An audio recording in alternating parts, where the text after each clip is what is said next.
मैं हमेशा की तरह अपना काम कर रहा था। तभी एक कारों का काफिला आता है जिसमें से एक मोटा आदमी बाहर निकलकर अपने कुछ गंडों को लीड करते हुए मेरे फार्म के दरवाजे पर लात मारकर अंदर आता है। उस मोटे आदमी ने मुझसे कहा, ली तुम अभी भी कूड़े के साथ खेल रहे हो। टाउन ब्रॉडकास्ट में बताया था ये सिर्फ एक केमिकल लीक है, सब लोग पहले ही जा चुके हैं, सिर्फ तू अकेला बचा है। बेवकूफ, तू इस मनहूस पहाड़ पे अटका हुआ है। मैंने उस मोटे से कहा, सिर्फ 3 मिनट बचे हैं। मोटा मेरी बात सुन के हैरान हो गया। उसने कहा, क्या मतलब 3 मिनट बचा? लेकिन मैंने उस मोटे की बात पे ध्यान नहीं दिया और मैं अपने वेल्डिंग के काम पर लगा रहा जब तक वो खत्म नहीं हो गया। मैंने उस मोटे से कहा, 3 मिनट बाद वायरस यहाँ तक फैल जाएगा, अभी निकल यहाँ से। सड़क पर निकलेगा तो थोड़ा और जी लेगा। लेकिन मोटे के दिमाग में मेरी ये बात घुसी नहीं। वो जोर जोर से हंसने लगा और कहने लगा, टाइम वेस्ट करना बंद कर, ये फार्म मेरे नाम कर दे। मुझे पिग फार्म खोलना है अपने जैसे सुअरों के लिए। आई मीन ये तो नहीं बोलता वो, बट क्या फर्क पड़ता है। मोटे ने मेरी तरफ एक पेपर को फेंका और कहा, साइन कर इस पे, अगर नहीं करेगा तो तेरी शामत आ जाएगी। मैंने अपना रेंच उठाया, लेकिन तभी मोटे को किसी के चलने की आवाज आई। वो इधर उधर देखने लगा। तभी पीछे से उसके एक आदमी पर ज़ॉम्बीज़ ने हमला कर दिया। मोटा ज़ॉम्बीज़ को देखकर डर गया। वो कहने लगा कि ये कौन है? मैंने उसे कहा, ये तेरे बाप हैं। इस टाइम तक मोटा इतना ज्यादा डर चुका था कि उसने मुझसे अपने आप को बचाने के लिए कहा। उसके पास एक गाड़ी थी तो उसने मुझसे कहा, प्लीज मुझे यहाँ से निकलने में मदद कर। तो मैंने उस पर लात मारी। मैं अपने हार्वेस्टिंग व्हीकल पर बैठ गया क्योंकि मुझे पता था कि ये जगह सबसे ज्यादा सेफ है। सनसेट फार्म में तुम्हारा स्वागत है, फसल काटने का टाइम आ गया है, कुचल दो इनको। मैंने अपनी हार्वेस्टर को चलाना शुरू किया। उन आगे आने वाले ज़ॉम्बीज़ को नहीं पता था कि उनके साथ क्या होने वाला है। वो मेरे हार्वेस्टर के सामने आए और कुचल दिए गए। मोटा पीछे से ये सब देख रहा था। उसे ये देखकर काफी ज्यादा डर लग रहा था। तभी मुझे एक सिस्टम की आवाज आती है। सिस्टम ने मुझे बताया, मारे गए इन्फेक्टेड की गिनती 58 है। होस्ट डिटेक्ट हो गया। हैंड ब्रेक हार्वेस्ट कंप्लीट हुआ। Achievement doomsday bunker. और सिस्टम अब पूरी तरीके से चालू हो चुका है। मैंने अपनी सिगरेट पी और कहा, आखिरकार ये आ ही गया। ज़ॉम्बीज़ को मारने के बाद मैंने उस मोटे को कहा, गेट पर पड़ी उन लाशों को खींचकर कंपोस्ट पिट में डाल दे और हाँ, थोड़ा पानी पी लियो। मोटा मुझे मना नहीं कर पाया और उसने जैसा मैंने उसे बताया था वैसा ही किया। लेकिन काम को करते वक्त वो अपने आप में बड़बड़ाया, जब मेरे आदमी आएंगे तो मैं तुझे जरूर मारूंगा। उसकी इन बातों से अनजान मैं अपने सिस्टम पर बिजी था। मैंने सिस्टम का यूज करते हुए basic hydraulic steel wall blueprint निकलवाया। ब्लूप्रिंट कंफर्म हुआ। स्टॉक में जरूरत के हिसाब से स्क्रैप मेटल मिल गया। 100 पॉइंट्स काटे जा रहे हैं। मटेरियल ट्रांसफॉर्मेशन शुरू हो रहा है। कंस्ट्रक्शन चालू होते ही जमीन जोर जोर से हिलने लगी। वो मोटा भी नीचे गिर गया। अचानक से बड़े बड़े मेटल की वॉल्स खड़ी हो गई। ये देखकर वो मोटा कहने लगा, क्या ये कोई ट्रांसफॉर्मर जैसा चक्कर है? मोटे की बात सुनकर मैंने उसे कहा, ओह तो तुमने इसे देख लिया, अब जाओ और जनरेटर को ऑन कर दो। वॉल को पावर होने के लिए इलेक्ट्रिसिटी चाहिए। मोटा मुझसे पूछने लगा, ली तू कोई अमर भगवान है क्या? मैंने मोटे की बात का कोई जवाब नहीं दिया क्योंकि वो मुझे इनसिग्निफिकेंट लगा। खैर, मोटा काम का आदमी है क्योंकि जो मैंने उसे बताया था वो उसने कर लिया था।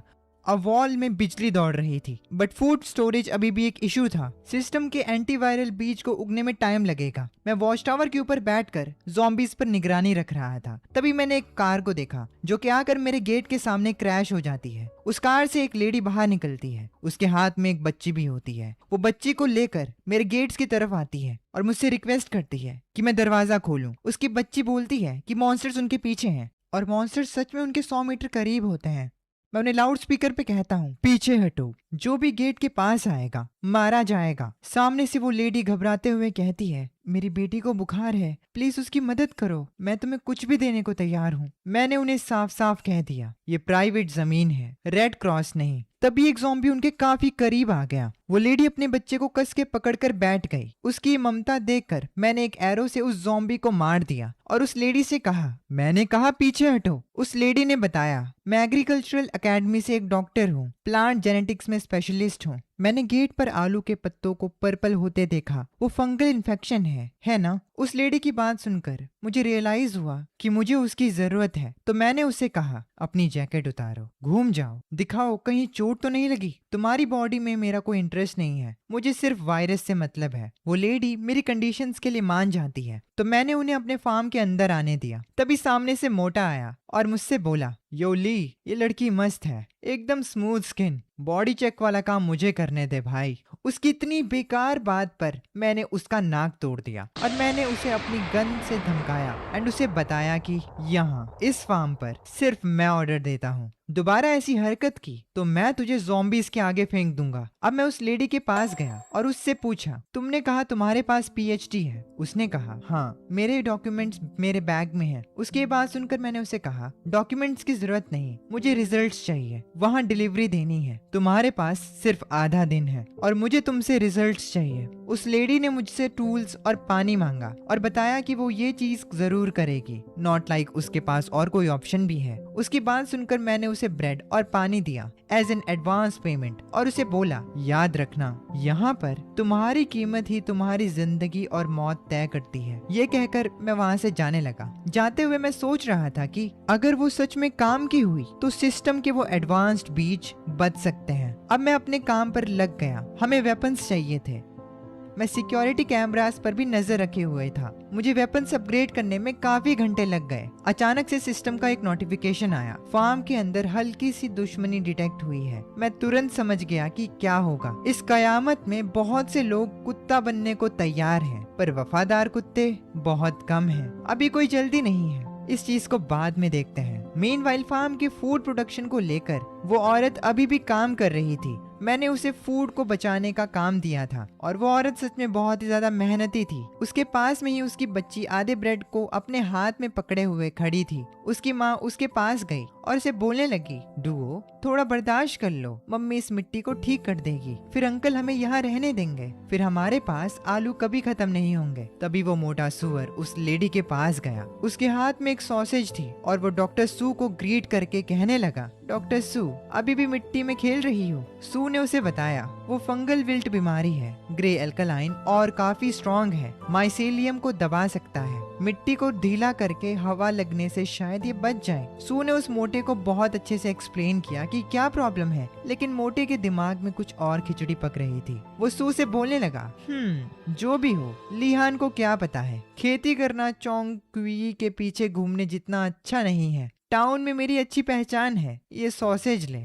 बस मुझे एक किस लेने दे। सू ने उसे तुरंत खुद से दूर धकेल दिया। दूर हट, मुझे हाथ मत लगा। गुस्से में आकर मोटे ने बेचारी बच्ची के हाथ से आधा खाया हुआ ब्रेड नीचे गिरा दिया और उस पर पैर रख दिया। सू की बेटी रोने लगी और ये देखकर मैं खुद को रोक नहीं पाया। अपनी गन लेकर उस मोटे के पास गया और उससे कहा, तेरी हिम्मत कैसे हुई मेरी प्रॉपर्टी के साथ छेड़खानी करने की? मोटा पूरी तरह से डर गया, लेकिन तभी इन्फेक्टेड पोटैटोज के लीव्स दोबारा ग्रीन होने लगे। ये देखकर मैं हैरान हो गया, ये कैसे हो सकता है? मैंने सू से कहा, तुम पास हो गई, अब से तुम इस टेस्ट फील्ड की इंचार्ज हो। और फिर मैंने सू को कुछ खाने के लिए आइटम्स दिए। तभी अचानक से मेरे फार्म के डोर्स पर एक आदमी ने दस्तक दी। वो चिल्लाकर बोलने लगा, क्या वहाँ और भी जिंदा बचे हैं? मैं टाउन में गाड़ियाँ ठीक करता हूँ। ये बात सुनकर मैंने मोटे को बोला, मेरे पीछे गेट तक आ। गेट पर पहुँचने पर हम उस आदमी से मिले जो कि मेरा हार्वेस्ट ट्रक देखकर दंग था। उसने मुझे बोला, हे भाई, वो कंबाइंड हार्वेस्टर, क्या वो तुमने मॉडिफाई किया है? बड़ा खतरनाक जुगाड़ है, पर इसका आगे का बैलेंस बिगड़ा हुआ है। नॉर्मल ज़ॉम्बीज पर तो चल जाएगा,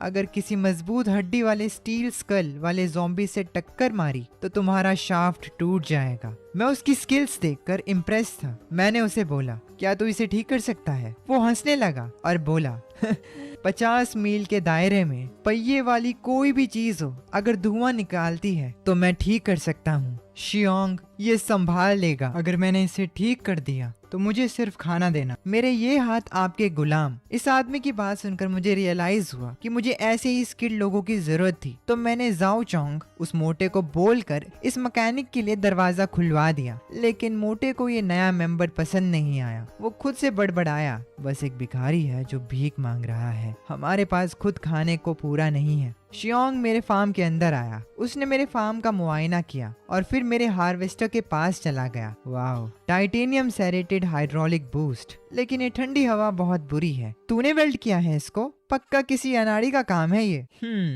मेरा पूरा ट्रक देखने के बाद शियोंग ने कहा, सॉलिड तो है, पर इसका स्ट्रेस पॉइंट ठीक से हैंडल नहीं किया गया। ज्यादा वाइब्रेशंस पर आसानी से टूट जाएगा। मैं उसके एनालिसिस को देखकर थोड़ा शॉक था, लेकिन चेहरे पर नहीं दिखाया। मैंने शियोंग को बोला, अपनी औकात साबित करने के लिए तेरे पास सिर्फ 10 मिनट है, और बस। फिर शियोंग अपने काम पर लग गया। उसने बहुत ध्यान से एक एक पार्ट को जोड़ा। बहुत मैकेनिकल तरीके से उसने मेरे हार्वेस्टर पर काम किया, और फिर 10 मिनट बाद वो बोला, एक बम्पर बार लगा दिया है, टॉर्क ठीक कर दिया है, अब ये मशीन सामने वाले उस बड़े पत्थर को काट सकती है, पनीर की तरह। शियोंग के ये काम करते ही सिस्टम ने भी मुझे बता दिया, हार्वेस्टर नंबर 1 की परफॉर्मेंस 15% बढ़ गई है। बधाई हो होस्ट। रिवॉर्ड में एक रेयर सर्वाइवर मिला है, एक एडवांस्ड मैकेनिक। सिस्टम्स यहाँ पर शियोंग की ही बात कर रहा होता है। अल्टीमेट मैकेनिकल मॉड गैरेज का ब्लूप्रिंट और साथ में 500 लीटर डीजल मिलता है। मैकेनिक ने अपना काम कर दिया था, तो अब बारी मेरी थी। मैंने मोटे को बोला, जाओ चोंग, जाकर मास्टर शियोंग के लिए खाना ले आ,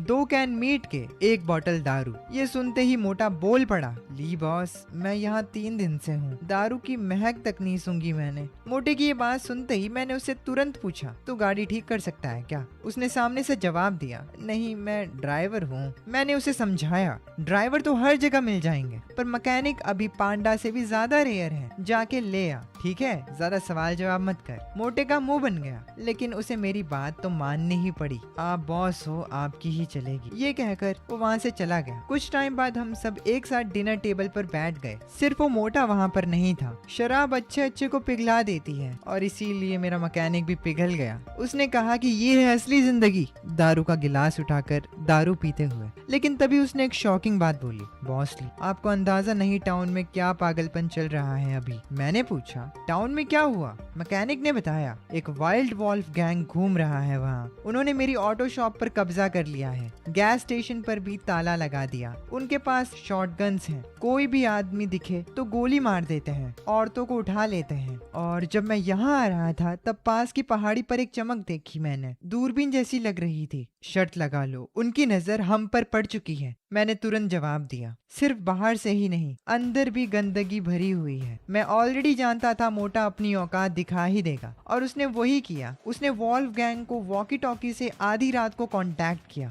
हेलो वॉल्फ भाई। हाँ, मैं बोल रहा हूँ। जाओ चोंग। हाँ, मैं अभी जिंदा हूँ। सामने से मोटे को रिप्लाई आया, जाओ चोंग, तूने कहा था तू किसी फार्म पर है। मोटे ने बोला, वॉल्फ भाई, एक मस्त जगह मिली है आपके लिए, वहाँ बिजली है, मीट है, औरतें हैं, और एक मॉडिफाई किया गया वॉर ट्रक है। जब मोटी बुद्धि वाला मोटा ये सब वॉल्फ गैंग को बता रहा था, तब तक ऑलरेडी मैं इस चीज के लिए प्रिपेयर कर चुका था। मोटे की इस हरकत पर मैंने खुद से कहा, क्योंकि तू भेड़ियों को अंदर लाना चाहता है ना, मैं दरवाजा बंद करूंगा और इन कुत्तों को पीटूंगा। ये ले। अब आधी रात को मोटा चुपके से मेन गेट की ओर गया, जहाँ एक इलेक्ट्रिकल बॉक्स था गेट को खोलने के लिए। मोटे ने जैसे तैसे करके वायर को रिमूव किया, वॉल्फ गैंग को अंदर लाने के। कुछ ही दूर पर मोटे के कहने पर वॉल्फ गैंग वाले अपनी गाड़ियां लेकर मेरी ही तरफ आ रहे थे, एंड मोटा भी उन्हें देख लेता है। वो खुशी से खुद से कहता है, तुम लोग आखिरकार आ ही गए। अब कुछ आखिरी वायर्स बची थी जिन्हें मोटे को रिमूव करना था, लेकिन तभी मैंने अपना वॉच टावर के लाउड स्पीकर से अनाउंस किया, मेहमानों के लिए तेरा यही वेलकम सेरेमनी है क्या? मोटा ऊपर देखने लगा, वो बहुत शॉक था, और वो फटी में बोला, प्लीज लिहान, तू अभी तक जाग रहा है? तभी वॉल्फ गैंग वाले भी मेरे गेट तक आ पहुंचे। उनके पास भी एडवांस्ड व्हीकल थी, लेकिन मेरी जितनी नहीं। वो लोग बाहर निकले अपने गन्स रिलोड करते हुए, एंड मोटे को ढूंढने लगे। वॉल्फ गैंग वाले बात करने लगे, बॉस, कहाँ गया वो निठल्ला आदमी? दरवाजा अभी भी लॉक्ड है, लेकिन वो उन्हें नहीं मिला। तो उन्हें गुस्सा आ गया। उनका बॉस गुस्से में चिल्लाया, साला मुझे पागल बना रहा है वो मोटा। वॉल्फ गैंग के इस टुकड़ी के बॉस ने अपने लड़कों को हमला करने को कह दिया। उसने कहा, इस मेटल गेट को तोड़ दो, सारे मर्दों को मार डालो, औरतों को उठा लो। और उस आदमी के इतने कहते ही वो लोग अपनी कार्स में बैठे और मेरे गेट पर बार बार टक्कर मारने लगे। लेकिन मैं भी अपनी एरोस के साथ तैयार था। दूसरी तरफ मैकेनिक भी मेरी मदद कर रहा था। सू और उसकी बेटी थोड़ा घबराए हुए थे, लेकिन मुझे यकीन था कि वो लोग डटे रहेंगे। यहाँ डटे रहो, पीछे मत देखना, चाहे कुछ भी हो जाए, लाइन मत तोड़ना। तभी मैंने मैकेनिक से एक्सप्लोजिव सेट करने को कहा, एंड वो भी रेडी हो गए थे। मेरे मैकेनिक ने मुझे बताया, बॉस, वो फ्रंट रीइंफोर्स्ड है, अगर वो लोग टक्कर मारते रहे तो ज्यादा देर तक नहीं टिकेगा। मैंने मैकेनिक को शांत करते हुए बोला, इसीलिए मैंने तुझे बंदूक यूज करने से मना किया था। ज्यादा आवाज में चीजें चीजें छिप जाती हैं। अब जैसे ही वॉल्फगैंग वाले दोबारा से मेरे गेट के करीब आने लगे, मैंने अपने एरो को छोड़ दिया, जो कि ठीक वहीं लगा जहां मैं चाहता था, एंड एक बहुत बड़ा धमाका हुआ। वॉल्फगैंग वाले जो गाड़ी में बैठे थे वो लोग गाड़ियों से कूद गए और काफी ज्यादा डर गए। वॉल्फगैंग के मेंबर्स को समझ में आ गया कि मेरे पास भारी वेपन्स हैं, लेकिन उनका बॉस अभी भी हार नहीं मान रहा था। उसने अपने लड़कों को बोला, फैल जाओ और फायर करो। वो लोग अब अंधाधुन मेरी वॉल्स पर फायर करने लगे और कुछ तो चढ़ने की कोशिश करने लगे, जो कि उनकी सबसे बड़ी गलती थी। मैंने अपनी इलेक्ट्रिक बैरियर को ऑन कर दिया और उन्हें जोर का झटका लगा। इस बीच मोटा भी यहाँ से निकलने की कोशिश करने लगा। मीनवाइल वॉल्फगैंग वालों की हालत पतली हो गई। उन्होंने डिसाइड किया कि वो लोग पीछे हटेंगे। उन्हें समझ आ गया कि ये जाल है, लेकिन जैसे ही वो पीछे हटने की कोशिश करते, मैं उन पर हमला कर देता और उनके ट्रक्स को पंचर कर देता ताकि वो भाग ना पाए। आज उनकी शामत आई थी। मैंने उन्हें एक बहुत ही अच्छा जवाब दिया था। मैंने अब अपने मैकेनिक को बोला, जो भी जिंदा बचे हैं उन्हें वापस ले आओ, और हमें मोटा मिल गया, जो कि हमें देखकर रोने लगा। इन द एंड वॉल्फगैंग के जितने भी लोग मुझ पर हमला करने के लिए आए थे, उनमें से कोई भी नहीं बचा सिवाय एक के। खैर, मोटे की मुझे देखकर हालत पतली हो गई और वो मुझे सॉरी बोलने लगा। कहने लगा कि वो आगे से ऐसी गलती नहीं होने देगा, लेकिन आगे से जब वो होगा तभी तो गलतियां होंगी। अब मैं उन सभी डिस्ट्रॉयड व्हीकल्स के पास गया। मैंने आसपास देखा और खुद से कहा, डिफेंस कामयाब रहा। तभी सिस्टम ने रिवॉर्ड्स कैलकुलेट किए। अब तक सुबह भी हो चुकी थी। वॉल्फगैंग के सारे डैमेज्ड व्हीकल्स हमारे पास थे। मैंने मैकेनिक को काम पर लगा दिया और वो अब इन सब व्हीकल्स पर काम करते हुए मुझे बोला, इस प्रोसीजर को देखो, अभी भी एकदम नया लग रहा है। वहाँ खड़े वो बेवकूफ लोग, क्या बर्बादी है। हे बॉस ली, उसने मेरी तरफ देखा और मुझसे बोला, ख्यालों में खोना बंद करो और मेरी मदद करो। इस बीम को पीछे खींचना है, मदद करो। तभी मैंने मैकेनिक को बताया, इन लोगों के पास बढ़िया हथियार हैं, इनके पास मैचिंग बैजेस भी हैं, मतलब इनका पूरा गैंग सिस्टम से चल रहा है। मैंने मैकेनिक को आगे बताया कि कल रात एक आदमी बचकर निकल गया था और इसीलिए वो लोग जल्द ही वापस आएंगे। मैं और मैकेनिक समझ गए थे कि मुसीबत अभी खत्म नहीं हुई, बस टली है। मैकेनिक ने मुझसे पूछा, तो अब क्या करना है? मैंने उसे जवाब दिया, इस दुश्मनी को खत्म करना ही पड़ेगा। जीतने के लिए अपने दुश्मन और खुद को पहचानना जरूरी है। और मैंने अपना ट्रम्प कार्ड प्ले किया। सिस्टम ने मुझे बताया, बेसिक ड्रोन पेट्रोल बैटल शुरू, कीमत 500 पॉइंट्स। इस आइटम को देखकर मैं टेम्पटेड था। इसकी कीमत सिर्फ 500 पॉइंट्स थी और इसीलिए मैंने इसके ब्लूप्रिंट को खरीद लिया एंड इसे बिल्ड करवाना शुरू कर दिया। हम लोग टेक्नोलॉजी में इन बेवकूफों से काफी आगे थे। मैंने अपनी वॉच को देखा, जो कि काफी ज्यादा एडवांस थी, बिल्कुल एक सिस्टम की तरह ही। मैंने कहा, चाहे वो कहीं भी छिपे हों, मेरा आसमान इन सबको ढूंढ निकालेगा। और इतना बोलकर मैंने अपने एक ड्रोन को उनके पीछे भेज दिया। मीनवाइल वॉल्फगैंग का बॉस अपने आखिरी बचे हुए आदमी के सामने बैठ उससे बात कर रहा था। उसके आदमी ने उसे बताया, उन लड़कों की कोई गलती नहीं है। वो फार्म बहुत डरावना और अजीब है। हर तरफ इलेक्ट्रिक फेंस और बॉम्ब बिछे हुए हैं। हमारा जरूरी आदमी स्कारफेस तो किसी को बिना देखे ही बॉम्ब से उड़ गया। उसका बॉस उसकी ये सारी बातें सुन रहा था। तभी वो हंसने लगता है और बोलता है, हाँ, और वहाँ हर तरफ खाना है। मुझे बारबेक्यू की महक आ रही थी। वहाँ बिजली की वजह से दिन जैसा उजाला है। उनके पास पावर है, खाना है और भारी हथियार है। लगता है हाथ में बड़ा शिकार लगने वाला है। और इतना कहकर वो अपने आदमी के पास गया और उसे मार दिया। उसने अपने बाकी सारे टीम मेंबर्स को बता दिया, मुझे निकम्मे लोगों से सबसे ज्यादा नफरत है। अब जब स्कारफेस मर चुका है तो इसे तुम एक वार्निंग समझो। उसके बाकी के लोग उसे ये करता देख फटी में थे। उन्हें पता था कि उनके साथ भी ये चीज हो सकती है। उनके बॉस ने एक डरावनी हंसी के साथ बोला, मैं खुद जाकर उस जगह को तोड़ूंगा। अपने सबसे खतरनाक बंदों को बुलाओ। और वॉल्फगैंग के लोग हमारे खिलाफ अपने वेपन्स तैयार करने लगे।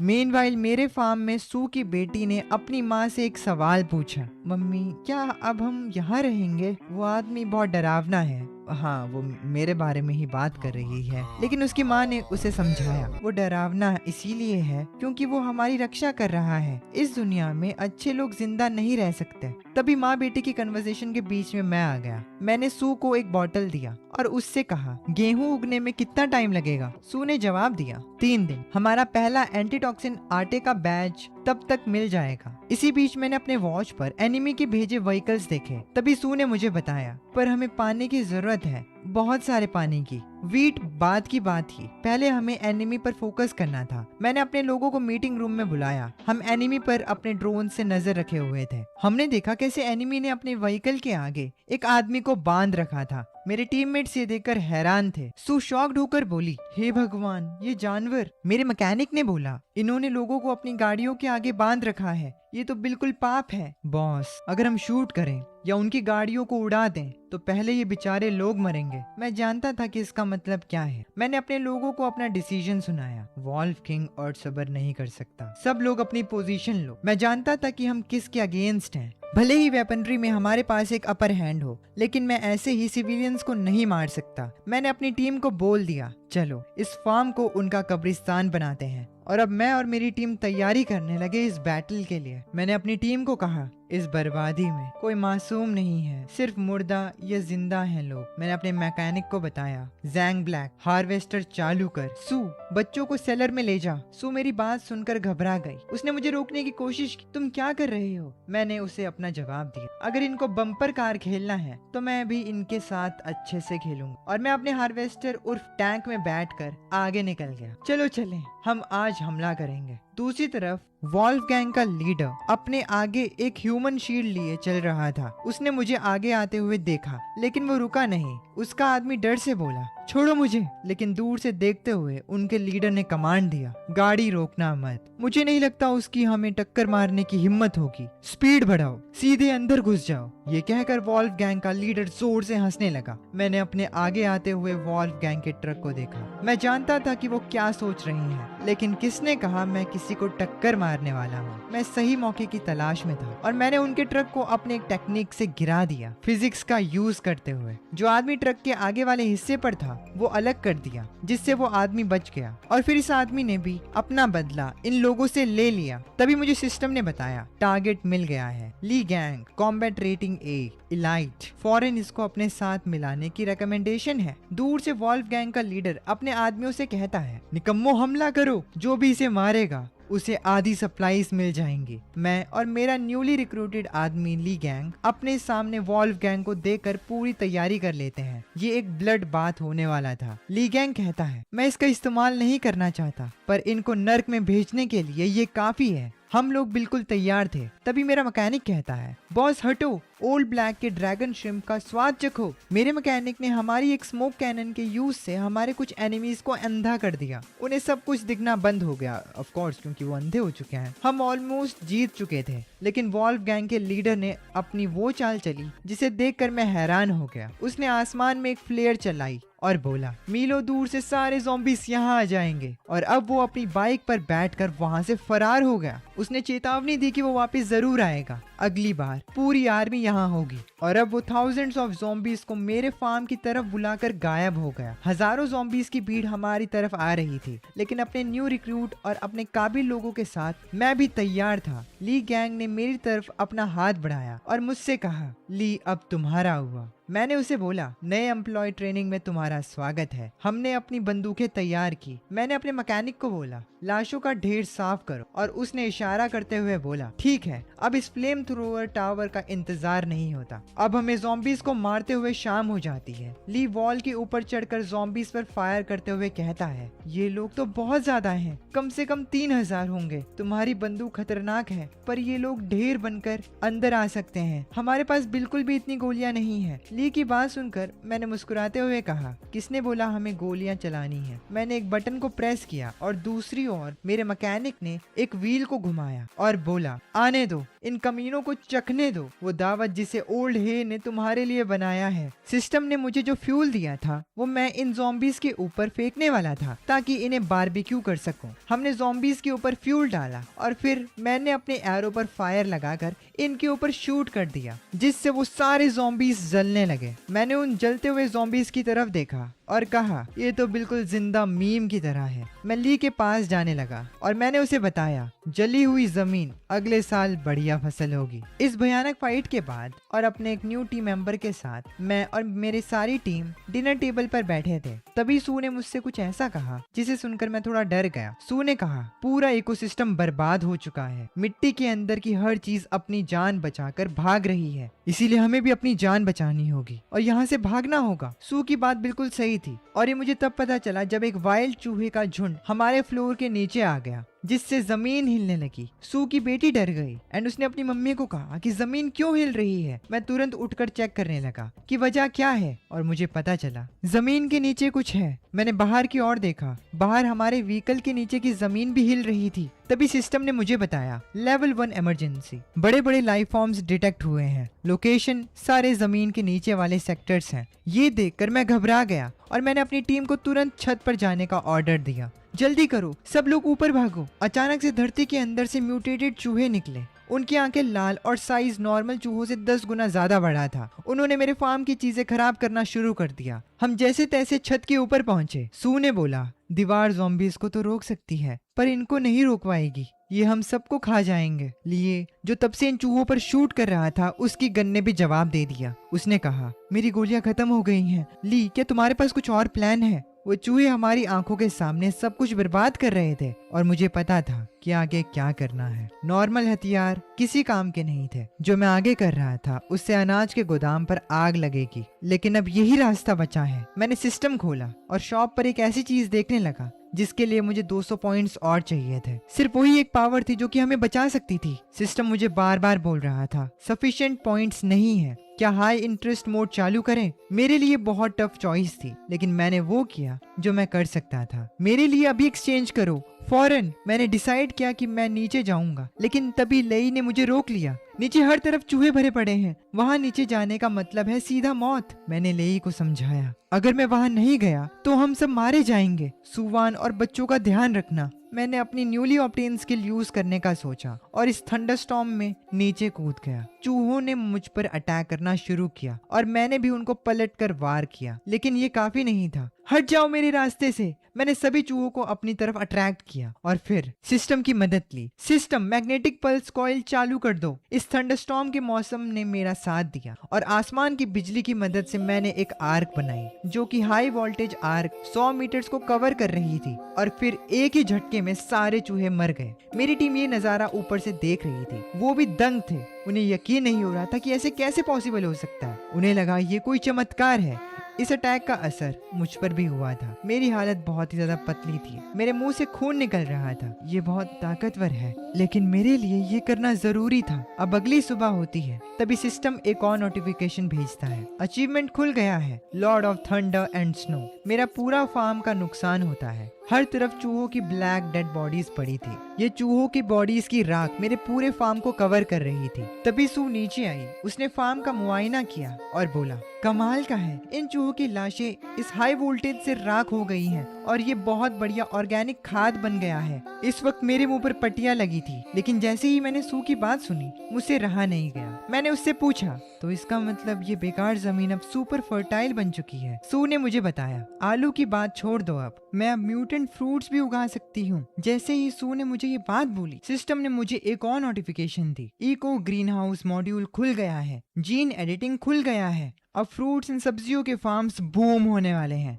इसे सुनकर मैं एक्साइटेड हो गया और मैंने बोला, चलो चीजें उगाते हैं। इस जगह को कयामत के बाद सबसे बड़ा अनाज का गोदाम बना देंगे और हम फार्मिंग करना शुरू करते हैं। कुछ महीनों में हमारी वीट पक जाती है और सू, जिसे कि मैंने फूड से रिलेटेड सारा काम सौंपा था, वो वीट देखने जाती है एंड दंग रह जाती है। ये सच्ची में पक चुके हैं। ये अब तक का सबसे परफेक्ट गेहूं है जो मैंने कभी देखा है। वॉर से पहले होने वाले गेहूं से दुगना मोटा है ये। सू का ऑब्सेशन देखकर मैंने उसे टोका, ऐसे घूरते मत रहो। तभी मैंने थंडर को अलर्ट रहने को कहा, ओल्ड है, हार्वेस्टर स्टार्ट कर दे, आज जल्दी फसल काटनी पड़ेगी हमें। और हमने वीट हार्वेस्टिंग शुरू कर दिया। मैं हमारी सक्सेस को अपनी आंखों के सामने होता हुआ देखकर दंग था। वाह! तभी सिस्टम का एक और नोटिफिकेशन आया, 5000 किलो टॉक्सिन रेजिस्टेंट गेहूं काटा गया है, हाई क्वालिटी फसल डिटेक्ट हुई है, 1000 पॉइंट्स का बोनस। पॉइंट्स की बात सुनते ही मैं समझ गया था मुझे आगे क्या बनाना है। मैंने बिना टाइम वेस्ट किए अभी इसी वक्त आटे की चक्की और बेकरी खड़ी करी।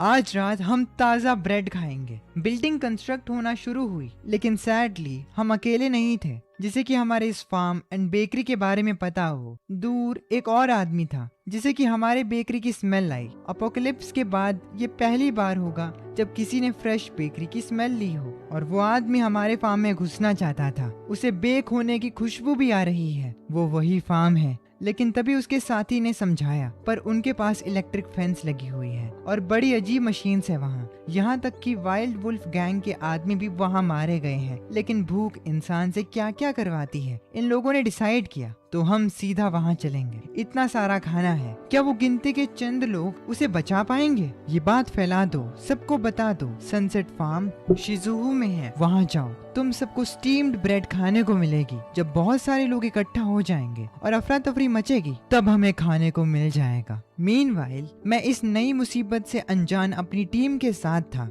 हम लोग अपने बेकरी के ब्रेड्स एंजॉय कर रहे थे। लेई ब्रेड खाते हुए बोला, अपनी लाइफ में ऐसी बढ़िया ब्रेड कभी नहीं खाई। बॉस, आपको फॉलो करके मैंने बिल्कुल सही फैसला लिया। पेट पूरा भरा हो तो ताकत आ जाती है। मेरी टीम खुश थी, लेकिन तभी मैंने उन्हें बोला, कैमरास चेक करो। लगता है हमारे मेहमान एक दिन पहले ही आ गए हैं। अब हमें ज़ॉम्बी से भी बड़ी दिक्कत का सामना करना पड़ेगा। इस बार हजारों भूखे लोग मेरे फार्म के सामने खड़े थे। मैं इस सोच में था कि इन्हें क्या बोलूं। दूसरी ओर ये लोग मांग कर रहे थे, भाई साहब प्लीज थोड़ा खाना दे दो, थोड़ा सा पानी ही दे दो। हम 3 दिन से भूखे हैं। मैंने 3 दिन से खाना नहीं खाया है। प्लीज इन बच्चों को बचा लो। सुना है तुम लोगों के पास बहुत सारा गेहूं है, हमें भी थोड़ा बांट दो। क्या हुआ? मैं वॉल पर खड़ा होकर इन सब लोगों को देख रहा था। तभी सू मेरे पास आई और बोली, ये लोग बड़ी बुरी हालत में हैं। क्या हमें इनकी? सू की बात सुनकर मैंने उससे पूछा, हमें क्या अपना स्टोर खोलकर इन्हें खाना देना चाहिए क्या? तुम्हें सच्ची में लगता है कि अगर गेट खोला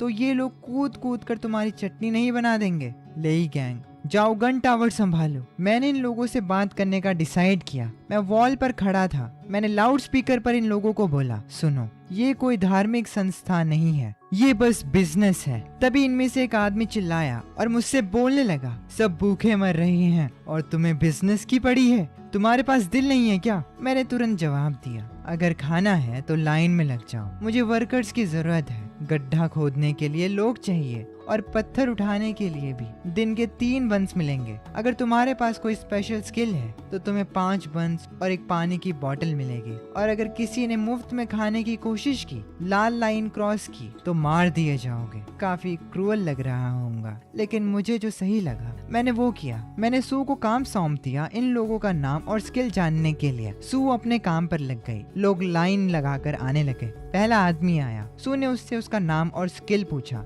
आदमी ने अपना नाम बताया और फिर मैंने उसे पत्थर उठाने का काम दे दिया। फिर अगला आदमी आया। उसने बोला कि वो एक मिस्त्री है, तो मेरे मैकेनिक ने उसे टेस्ट किया। दिखाओ कितनी जल्दी चुनाई कर सकते हो। जैसे ही उस आदमी को मैंने चुनाई करने के लिए टूल्स दिए, वो आदमी मना करने लगा कि ये टूल्स उसे यूज करने नहीं आते हैं, और फिर मेरे मैकेनिक ने उसे भगा दिया। यहाँ पर बात साफ थी, तुम झूठ बोलोगे तो तुम्हें निकाल दिया जाएगा। तो मैं यहाँ सिर्फ तुम्हारी रिक्वेस्ट पे रखा जा रहा है। इस भीड़ में 2 शातिर लोग भी थे जिन्होंने ही ये प्लान बनाया था। ये लोग आपस में बात कर रहे थे। देख रहे हो ना, ये औरत बहुत ही नरम दिल की है। सीधा अंदर घुसो और इसको और इसके बच्चे को पकड़ लो, सारा खाना अपना हो जाएगा। दूसरे आदमी ने पूछा, कब तक अटैक करना है? पहले वाले आदमी ने जवाब दिया, खाने के वक्त। देखा, इसीलिए मैंने पहले ही सू को समझा दिया था।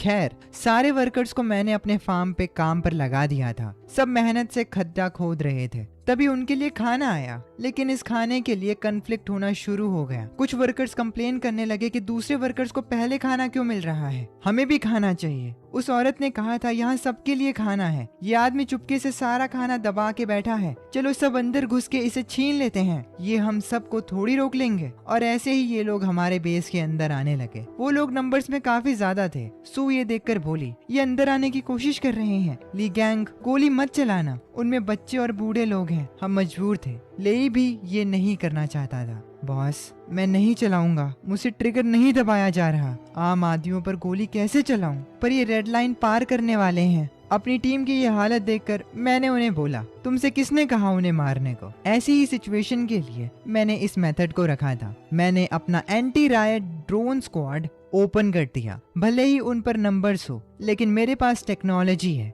मैंने ड्रोन्स छोड़ दिए। अब जितना रोना है रो लो आराम से। मेरे ड्रोन्स ने उनके ऊपर टीयर गैस फेंक दी, जिससे उनकी आंखें जलने लगी। ये लोग रोने लगे और फिर वहां से भाग गए। कुछ ही टाइम में सभी को रियलाइज हो गया कि वो किससे पंगा ले रहे हैं। वर्कर से मैंने दोबारा काम कराना शुरू किया, लेकिन इस बार खुदाई का काम करवाते वक्त मेरी नजर एक आदमी पर गई। सबकी आंखों में जलन हो रही थी, पर तुम बिल्कुल ठीक हो। मैंने उस आदमी की आंखें चेक करी और मुझे पता चला कि ये आदमी पूरी तैयारी करके आया है। मैंने उससे कहा, तू पूरी तैयारी करके आया है? फिर मैंने उसकी चेकिंग करी और अचानक से उसके कपड़ों से एक मैप निकलता है। तेरी किस्मत अच्छी थी जो तूने मेरे गन टावर का ब्लाइंड स्पॉट ढूंढ लिया। उस मैप से मुझे पता चला कि ये आदमी वाइल्ड वॉल्फ गैंग के बचे हुए मेंबर्स में से है। मैंने अब उस मैप को अपने साथ ले लिया। अपनी टीम के साथ अब मैं मीटिंग कर रहा था, क्योंकि मैं समझने की कोशिश कर रहा था कि आखिर इसके पीछे कौन है। क्योंकि ये हो ही नहीं सकता कि उन्होंने सिर्फ गिनती के बंदे भेजे हों हमसे डील करने के लिए। जो ये आदमी मुझे अभी भी मिला था, उसका नाम फॉक्स था। मैं समझ गया था कि फॉक्स असली मास्टरमाइंड है, और इसका मतलब ये है कि इनकी आर्मी यहीं आसपास है। लेई ने मुझे बोला, क्या हमें इस लोमड़ी से पूछताछ करनी चाहिए? लेकिन मैंने उससे कहा, कोई जरूरत नहीं है, एकदम ढीठ बंदा है ये, अपना मुंह नहीं खोलेगा, उसे खुद ही भौंकने दो। मेरे दिमाग में एक आइडिया आया और मैंने सू से कहा, तुम सुबह सुबह इस लोमड़ी को थोड़ा पानी दे आना। सू ये सुनकर कंफ्यूज हो गई। उसने मुझसे कहा, तुम फॉक्स को जाने दे रहे हो क्या? मैंने सू को बोला, मैं चाहता हूँ कि गलती से इसको ये बता दो कि हमारी गोलियां खत्म हो गई हैं। मेरे ये कहते ही लेई मेरा प्लान समझ जाता है एंड वो कहता है, हमें इनको फंसाने के लिए एक नाटक करना है ना? मैंने उससे कहा, बिल्कुल, हमें एक एक्ट करना होगा। अब अगली सुबह सू फॉक्स को पानी देने जाती है। बिल्कुल प्लान के अकॉर्डिंग सू एक्ट करती है, ये लो पानी पी लो थोड़ा। वो पागल आदमी, आखिरी गोलियां भी कल रात निकाल दी उसने। अगर अब तुम्हारे आदमी आए तो सच में मैं उन्हें नहीं रोक पाऊंगी। मैं यहाँ मरना नहीं चाहती। ड्रोन का स्प्रे भी कल रात खत्म हो गया। अब इस फार्म में बस खाली डब्बा बचा है। सू की बात सुनकर फॉक्स समझ जाता है कि उसे आगे क्या करना है। उसे सू की बातों पर बिल्कुल यकीन होता है। पता नहीं क्यों, शायद इसीलिए क्योंकि जब वर्कर्स को रिक्रूट किया जा रहा था तो सू सबसे ज्यादा काइंड थी। एंड क्या पता इससे उसने ये भी डिड्यूस कर लिया हो, सच ही बोलती है। खैर, सू के ये सब बताने के बाद जैसा मैंने प्लान किया था उसी के अकॉर्डिंग फॉक्स फार्म से भाग निकलता है एंड अपने ग्रुप से मिलता है एंड वो उन्हें एग्जैक्टली वही बताता है जो हमने प्लान किया था। जाकर बॉस को बता दे वो लड़का नाटक कर रहा है। उनके पास ना कोई गोली बची है और ना ही गैस बचा है। उस लेडी डॉक्टर ने खुद मुझे ये बताया, हम आज रात को अंदर घुसेंगे। जिंदगी का एक बढ़िया मौका है ये। जो सोचा था वही हुआ। हम ये सब कुछ देख रहे थे। लेई ने मुझे बताया, बॉस मुर्गी जाल में फंस चुकी है, वो दौड़ कर जा रहा है। अब वक्त था प्लान को आगे बढ़ाने का। मैंने लेई को बोला, जाओ उन सभी रेफ्यूजीज और वर्कर्स को एक साथ इकट्ठा कर लो। जाकर उनको बता दो अगर आज रात सब डटे रहे तो उन्हें स्टीम्ड बन्स खाने को मिलेंगे और गर्मा गर्म ब्रेस्ड पॉर्क मीट भी मिलेगा। दूसरी ओर वॉल्फ गैंग बिल्कुल हमारे बिछाए जाल के लिए आ रहे थे। फॉक्स खुद अपने बॉस के साथ गाड़ी में बैठकर हमारे बेस की तरफ आ रहा था। वो अपने बॉस से कहता है,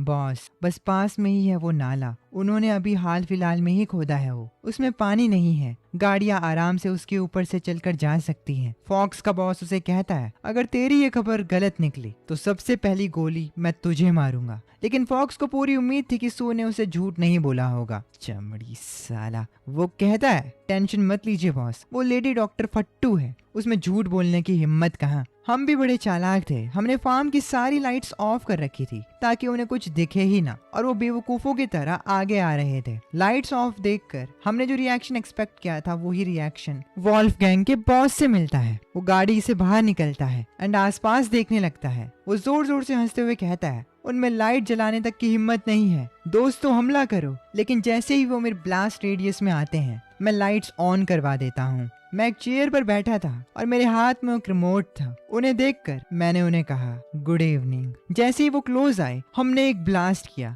जिसके इम्पैक्ट से उनकी सारी गाड़ियां हमारी आंखों के सामने नीचे गिर गई। पार्ट 1 को इतना ज्यादा प्यार देने के लिए तुम्हारा शुक्रिया। और पार्ट 2 यहाँ से शुरू होता है। वॉल्फ गैंग के लोग मेरे जाल में फंस गए और मेरे फार्म पर अटैक करने के लिए आए, लेकिन मैं उनके लिए तैयार था। मैंने अपने एक्सप्लोजिव्स का यूज किया जिससे उनकी गाड़ी पलट गई। वॉल्फगैंग का लीडर कार से निकला। वो बहुत ही ज्यादा गुस्से में था। उसने अपने आदमियों को बोला, पलट के वार करो, पलट के वार करो। लेकिन मैंने इन सब चीजों के लिए पहले ही तैयारी कर ली थी। लाई ने हमारे कुछ स्किल्ड वर्कर्स के साथ मिलकर ऊपर से उनके ऊपर फायरिंग शुरू कर दी और फिर मोलोटोव्स फेंकी, जिससे उसके सारे आदमी उसकी आंखों के सामने जलकर राख हो गए। अब वो एंड फॉक्स ही जिंदा था। मैंने वॉल्फगैंग के लीडर से बोला तो हम फिर मिल गए और फिर मैंने उसके हाथ पर अपना पैर रख दिया। वो दर्द में था, लेकिन उसने मुझसे पूछा, तुम्हारे पास आखिर कितने हथियार हैं? मैंने जवाब दिया, वाइल्ड वॉल्व्स को खत्म करने के लिए काफी हैं। वॉल्फगैंग से डील करने के बाद हमने आसपास छान मारा। ना गाड़ियां मिली, ना फ्यूल और ना कोई भारी हथियार। हमें पता था कि वॉल्फगैंग का पहाड़ों के बाहर बड़ा दबदबा है। तभी पीछे से मुझे मैकेनिक ने बोला, बस एक कदम, मैं इस मैदान को साफ कर दूंगा। मैंने सभी को बोला, कल से हम अपना जोन बढ़ाएंगे। अब अगली सुबह मैं अपनी टीम के साथ स्काउट करने के लिए उन पहाड़ों के पीछे गया। एज मैं अपने फार्म का जोन बढ़ाने वाला था, मैं उन बंजर जमीन के पहाड़ों पर पहुंचा और दूर दूर तक देखने लगा। तभी मेरे मैकेनिक का पैर एक हड्डी पर पड़ा। वो हड्डी चुटकियों में ही टूट गई। मेरा मैकेनिक घबराकर बोलने लगा, बॉस, ये जगह कितनी डरावनी है। ये हड्डियां बिस्कुट की तरह क्यों टूट रही हैं? ये हड्डी एक कदम रखते ही चूर चूर हो रही है। तभी लेई आगे गया। उसने आसपास देखा और फिर बोला, यहाँ अजीब सी शांति है और तो और यहाँ एक भी ज़ॉम्बी नहीं है। किसी कीड़े की आवाज तक नहीं आ रही। मैं भी थोड़ा कंफ्यूज था। हम आगे स्काउट कर रहे थे। तभी आसमान से गिरते हुए मैंने एक बर्ड के फेदर को देखा जिस पर एसिड था। अचानक से सिस्टम ने मुझे एक वार्निंग दी, हाई कॉन्सेंट्रेशन में एसिडिक बायोसिग्नेचर डिटेक्ट हो रहा है। तभी बिल्कुल हमारे ऊपर हमने कोरोडर डक्स का झुंड देखा। ये बर्ड्स बिल्कुल उन चूहों की तरह थी जो साइज में काफी ज्यादा बड़े थे। ये म्यूटेंट बर्ड्स हैं जिनके मुंह में एसिड था। मैंने जल्दी से टीम को बोला, सब लोग कवर लो जल्दी। हमने उनसे फाइट करने की कोशिश की, लेकिन मेरे एक आदमी के हाथ पर वो एसिड गिर गया एंड उसका हाथ जलने लगा। हम समझ गए कि ये कितना खतरनाक है। बॉडी आर्मर तक को जला दे रहा है। वो म्यूटेंट जंगली बर्ड्स हमारी तरफ आ रही थी। वो कम से कम 4 से 5 हजार बर्ड्स थी। हमने उनके एसिड को अपनी एडवांस शील्ड से रोकने की कोशिश की, लेकिन हम फेल रहे। एंड इस भयानक सिचुएशन को देखते हुए मैंने अपनी टीम को कमांड किया, वापस आर्मर ट्रक की तरफ चलो, ये टाइगर्स नेस्ट है, ये उनका इलाका है। और फिर हम सब दौड़कर अपने आर्मर ट्रक में बैठ गए। आर्मर ट्रक के छत से भी उन बर्ड्स का एसिड टपक रहा था। मेरा एक आदमी काफी घबरा गया और बोलने लगा, शिट, अगर ये ऐसे ही एसिड फेंकते रहे तो हमारा सूप बन जाएगा। तभी मैंने अपनी टीम को शांत करवाया एंड उन्हें बताया, अगर इन्हें एसिड फेंकना इतना ही पसंद है तो मैं इनके सारे पंख नोच लूंगा। मैंने अपने सिस्टम शॉप पर जाकर एक ट्विन वोल्कन AA कैनन्स का ब्लूप्रिंट बाय किया। Twin Vulcan AA cannons unlock हो गए। अब जैसे ही मैं अपने बेस के वेयरहाउस में पहुंचा, मैंने उस ब्लूप्रिंट को ट्रक में लगाने का डिसाइड किया। मैं उन बर्ड्स को सबक सिखाना चाहता था। मैंने अपना रेंच उठाकर काम करना शुरू किया। मैंने AA कैनन्स की प्लेसमेंट शुरू की। मेरे मैकेनिक ने मेरी इस चीज में काफी मदद की और उसके गाइडेंस की वजह से मैंने उस गन को एकदम स्टेडी तरीके से ट्रक के ऊपर प्लेस कर दिया। और ऐसे ही मैंने अपनी टीम के साथ अपने ट्रक्स को वॉर रेडी मॉन्स्टर्स बना दिया। अब हमसे कोई पंगा नहीं ले सकता था। लेकिन तभी सू मेरे पास आई। उसके चेहरे पे चिंता थी। वो बोली, लिहान, वो कौवे नेचुरल म्यूटेंट्स नहीं हैं। मुझे मिले उनके थूक में Z3 म्यूटागन के ट्रेसेस हैं। हाइव नाम का एक ग्रुप इनका इस्तेमाल बायो वेपन्स बनाने के लिए करता है। सू के ये बताने के बाद मैंने अपने ट्रक्स में थोड़ा ट्वीक किया और मैंने सू को बोला, तो इसका मतलब ये है कि कोई इन कौवों को पाल रहा है। सू ने मुझे बोला, हो सकता है अगर हम इन सबको मार दें तो उनका कीपर सामने आ जाए। इससे हमें पता चल जाएगा कि ये कौवे किसके हैं। ये बात सुनकर मैंने सू से कहा, कुत्तों को मारो और मालिक खुद बाहर आ जाएगा। मैं बस यही सोच रहा था कि हाइव का दरवाजा किस तरफ से खुलता है, लेकिन अब प्लान रेडी है। अब अगले दिन मैं अपने blood thirsty modified war trucks को लेकर वापस उसी जगह गया। मेरे सामने हजारों म्यूटेंट्स कौवे थे। मैं उन्हें देखकर थोड़ा चौंक गया। वो काफी ज्यादा मेनेसिंग थे, लेकिन अब मैंने उनसे लड़ने की तैयारी करी। अपने न्यू वेपन एक्टिवेट किए, fire control radar. 3400 targets lock हो गए। मैंने एमुनेशंस को हाई एक्सप्लोसिव इंसेंडियरी फ्लेयर्स और फायरिंग मोड को बर्जर्क पे सेट कर दिया। मैंने उन पर फायरिंग करना शुरू किया। कुछ ही टाइम बाद मैंने ऑलमोस्ट सभी म्यूटेंट बर्ड्स को मार दिया था। उन बर्ड्स में से सबसे बड़ी बर्ड नीचे गिरी। मैं अपना चाकू लेकर उसकी तरफ गया उसे मारने के लिए, लेकिन तभी सू ने मुझे पीछे से रोक लिया। उसने मुझे कहा, रुको, इसका पैर चेक करो, एक इलेक्ट्रॉनिक एंकल टैग। ये एक रिकॉन ड्रोन है, लेकिन ये सिर्फ रिकॉन के लिए नहीं, ये एक डाटा ट्रांसमीटर है। इन बर्ड्स ने सारा कॉम्बैट डाटा वापस भेज दिया है। ये बात सुनकर मैंने उस बर्ड के एंकल टैग को ले लिया और अपने साथ ले आया। मैंने उस एंकल टैग के डाटा को अपनी मशीन में लोड किया ताकि मैं पढ़ सकूं कि उस डाटा के अंदर एक्चुअली में क्या है। कुछ टाइम बाद मेरे सामने 72 आवर्स ये नंबर आया, जिसे देखकर लाई ने मुझसे पूछा इसका क्या मतलब है। तभी सू ने पीछे से बोला, सेल्फ डिस्ट्रक्ट काउंटडाउन। ये एक पर्ज टाइमर है। ये सिर्फ एक टाइमर नहीं है, ये हमारा डेथ वारंट है। टायरेंट स्क्वाड ने इन कोऑर्डिनेट्स को लॉक कर लिया है। वो किसी को जिंदा नहीं छोड़ेंगे। वो पुरानी दुनिया के बुरे सपने की तरह हैं। उनके पास सबसे एडवांस सेंसरी एक्सोस्केलेटन्स हैं। हमें अभी यहाँ से निकलना होगा। सू के ये बोलने के बावजूद भी, सू की बात सुनने के बावजूद भी मैंने सू की बात को ना मानने का डिसाइड किया। मैंने यहीं रुकने का फैसला किया। तभी सू झुक गई और उसने मुझसे बोला, अगर ली हान तुम यहीं रुकते हो तो तुम मारे जाओगे। हमारी डिफेंसेस रेगुलर आर्मी को नहीं रोक सकती। सू बहुत घबरा गई थी, लेकिन मैंने अपना डिसीजन ले लिया था। ये जमीन मेरी है और ये खाना भी और ये बंदूकें भी। मेरी एक बुरी आदत है, मैं अपना खाया हुआ निवाला कभी नहीं उगलता, इसीलिए मैं इस जगह को छोड़कर नहीं जाऊंगा। तभी लाई अपने गन को साफ करते हुए बोला, अगर वो रेगुलर आर्मी है तो उनका गियर भी टॉप क्लास होगा। बॉस, क्या आप चाहते हैं कि वो हमें सैंपल्स की तरह यूज करें? लई की बात सुनकर मैंने उसे जवाब दिया, अगर ऐसा है तो मैं उन्हें अपने सप्लाई पैक्स की तरह इस्तेमाल करूंगा। वॉरियर्स अपनी जगह बिना फाइट किए नहीं छोड़ते हैं। मैंने डिसाइड किया कि मैं इस फार्म को 3 दिन में वॉर फोर्ट्रेस बना दूंगा। मैंने अपने सारे क्रेडिट्स लगा दिए ताकि मैं फोर्ट्रेस के लिए अच्छे इक्विपमेंट्स खरीद सकूं। लेकिन अभी भी सू बहुत ही ज्यादा घबराई हुई थी।